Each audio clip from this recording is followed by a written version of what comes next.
Kalamboli police ठाण्याच्या तपास पथकाने घरफोडीच्या गंभीर गुन्ह्याचा यशस्वी छडा लावत उत्तर प्रदेशातून 2 आरोपींना अटक केली आहे। वरिष्ठ पोलीस निरीक्षक राजेंद्र कोथे यांच्या मार्गदर्शनाखाली PSI अमोल चौगुले व त्यांच्या पथकाने ही कारवाई करत चोरीस गेलेल्या मालापैकी 13.70 लाख रुपये किमतीचे सोन्याचे दागिने हस्तगत केले। गुन्ह्याच्या तपासादरम्यान पोलिसांनी 70 ते 80 CCTV फुटेज, Google ID आणि 10 मोबाईल क्रमांकांचे तांत्रिक विश्लेषण करून आरोपींचा माग काढला।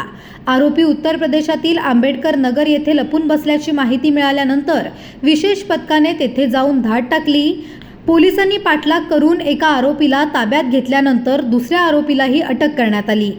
अत्याधुनिक तांत्रिक तपास, राज्याबाहेर जाऊन केलेली धाडसी कारवाई आणि मोठ्या प्रमाणात मुद्देमाल जप्त करण्यात मिळालेल्या यशाबद्दल संपूर्ण तपास पथकाचा नवी मुंबई पोलीस आयुक्त मिलिंद भारंबे यांच्या हस्ते प्रशस्तीपत्रक देऊन गौरव करण्यात आला। पनवेल, नवी मुंबई आणि रायगड जिल्ह्यातील ताज्या बातम्या आणि नवीन घडामोडी पाहण्यासाठी सबस्क्राइब करा कोकण संध्या न्यूज।